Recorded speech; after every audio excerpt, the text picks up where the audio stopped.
All right, hello from the chairlift. I'm already enjoying my off season, but the chairlift is a time to talk more 49ers, and the discourse is still raging. This Kyle Shanahan criticism, nitpicking, whatever you want. Listen, nuanced criticism is fine because football is a nuanced sport, but the problem is most of the stuff out there isn't really nuanced. It's just people blabbering on with their highest level of football expertise playing Madden, playing some kind of video game. And, especially the play where Brock Purdy got hurt. Let's make a few things clear. I wrote about it today. I actually got insight from the 49ers locker room, detailed insight about it. And first things first, it's okay to give another team credit for making a great play. And the Eagles are a great team, and they made a really, really good play. Hassan Reddick came off the edge roaring. And the way that the 49ers talk about it in the locker room is this was their base package. This was early drive. They've run so often out of that base package, and then they set it up for play action later in the game. Hassan Reddick gambled. Hassan Reddick stepped up and said, I'm going to go pin my ears back and get after the QB. And I get it, the Eagles had done that all year, but the 49ers did what they could to sell the run. Obviously, the play fake, but they obviously also double-team Linval Joseph, who's a run stopper on the inside. They're trying to sell the run, and Reddick just didn't bite. I think if there's a point to criticize Kyle Shanahan, it's for not throwing the challenge flag on the preceding possession on the Devontae Smith non-catch, which ended up being a catch, because what that did is it allowed Philadelphia to score instead of giving up the ball on fourth down. And because the Eagles scored, the 49ers were behind.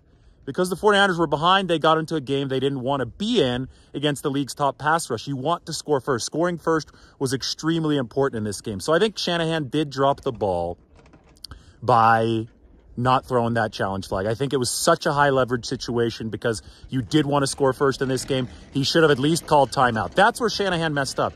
But then once you're behind against the Eagles, they have a license to take a gamble. They're at home. They're up 7-0. Hassan Reddick, one of the best speed rushers in the game, is going to go for a kill shot when you least expect it because he could afford to take that gamble. If you run and pick up 10 to 20 yards, big deal to the Eagles, right? So he took the gamble because the 49ers were down, and the gamble paid off.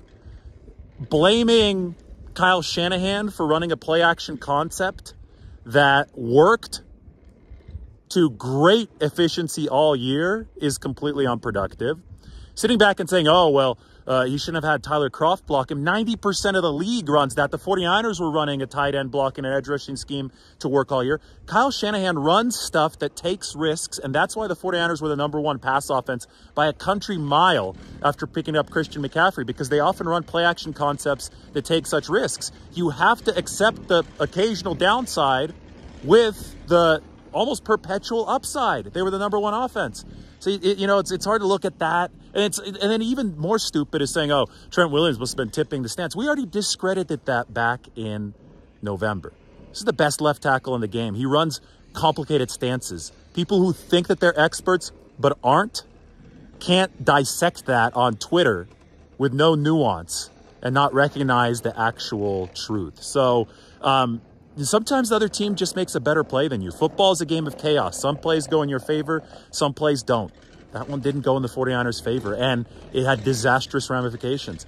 Life happens. Football happens. The Eagles beat the 49ers because the Eagles are really good, and they made a bigger play than the 49ers that ended up being a crucial juncture. So why don't we just be a little bit more mature about how this game went, and why don't we just sit back, tip our caps to good football on the field?